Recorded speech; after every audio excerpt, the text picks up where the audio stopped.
தந்தை, மகன், தூய ஆவியாரின் பெயராலே ஆமேன். இயேசு கிறிஸ்துவின் அன்புமிக்க சகோதர சகோதரிகள் உங்கள் அனைவருக்கும் கிறிஸ்து இயேசுவின் அன்புகிற வணக்கத்தை தெரிவித்துக் கொள்கின்றேன். இந்த நற்செய்தி பாகமானது மார்க் நற்செய்தி 8ஆம் அதிகாரம் 1 முதல் 10 வரையில திருவாக்கியங்கள், குறிப்பாக 1, 2, 3. அந்நாட்களில் மீண்டும் பெருந்திரளான மக்கள் கூடியிருந்தார்கள். உண்பதற்கு அவர்களிடம் ஒன்றும் இல்லை. இயேசு தம் சீடரை வரவழைத்து அவர்களிடம், நான் இம்மக்கள் கூட்டத்தின் மீது பரிவு கொள்கிறேன். ஏற்கனவே 3 நாட்களாக இவர்கள் என்னுடன் இருக்கிறார்கள். உண்பதற்கும் இவர்களிடம் எதுவும் இல்லை.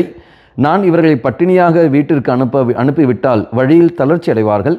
இவர்களுள் சிலர் நெடுந்தொழிலிருந்து வந்துள்ளனர் என்று கூறினார்.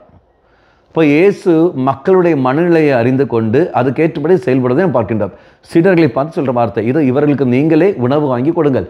என்ன காரணங்கள்? இவர்கள் என்னுடன் இருக்கின்றார்கள், 3 நாட்கள் என்னுடன் இருக்கிறார்கள், வழியில் தளர்ச்சி அடைந்து போவார்கள், பட்டினியோடு அனுப்ப நான் விருப்பப்படவில்லை.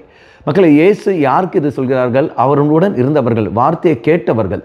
இதுதான் பார்க்கணும். அப்படி என்றால் நீ நானும் ஆலயத்துக்கு வருகின்ற சமயத்தில், நீ நானும் வழிபாடில் பங்கெடுக்கின்ற பொழுதும், நீ நானும் குடும்பத்தை ஜெபமாலை ஜபிக்கின்ற பொழுதும், இறை சன்னதி நாம் அமர்கின்ற சமயத்தில் தெய்வம் நம்முடைய பலவீனங்களையும் நம்முடைய குறைகளையும் அறிந்து கொண்டு நமக்கு என்ன வேண்டும் என்பதை நாம் கேட்கும் முன்னரே தெய்வம் என்ன செய்கின்றார்? அங்கு நமக்கு நிவர்த்தி செய்து தருகின்றார். இதோ இவனுக்கு இது தேவை, இந்த குடும்பத்துக்கு இது தேவை என்பதை அறிகின்றார்.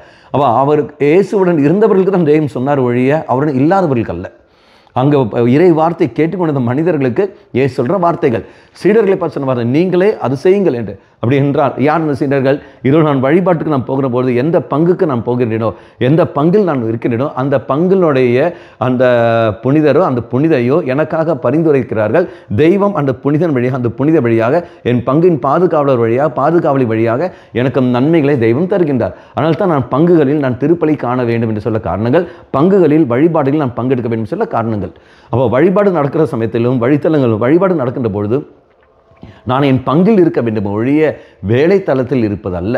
அவள் இயேசு இந்த சமயத்தில் அந்த தெய்வம் அறிகின்றார், இவனுக்கு இந்த குடும்பத்தில் இவள் குறை உண்டு, இது நிவர்த்தி செய்ய வேண்டும், இல்லை என்றால் அவன் தளர்ந்து போவார்கள், இந்த குடும்பம் இதோ பிரச்சனைக்குள்ளாகும். ஆக அந்த பிரச்சனைக்கு தீர்வு காண வேண்டும். புனிதனே இதோ நீ சரிப்படுத்து, புனிதையை நீ போய் சரிப்படுத்து என்று சொல்லி தெய்வம் கட்டளையிடுவார். அப்போ மக்களே, உணர்ந்து கொண்டு இறைவனுக்கு முக்கியம் கொடுத்து நாம் வாழ்வோம். இறைவன் நம்முடைய உணர்வுகளை புரிந்து கொண்டு செயல்படுகிறவர் தான் ஒழிய நம்மளை காயப்படுத்துகிற தெய்வம் அல்ல. கண்களை மூடிக்கொள்வோம். நல்லவனாய தெய்வமே, எங்களுக்கு என்ன தேவை என்பதை நீ தாமே நன்கு அறிந்திருக்கின்றீர். அதுக்கேற்றபடி நீ செயல்படுகின்றீர். இந்த உணர்வை எனக்கு நீ தந்தருளும். நீ என்றும் எங்களை வழிநடத்துகிற தெய்வம், எங்களை காக்கின்ற தெய்வம், எங்களை கைவிடாத தெய்வம் என்ற உணர்வு எங்களுக்கு தந்தருளும். அந்த போத்தியத்தை எங்களுக்கு தந்தருளும்.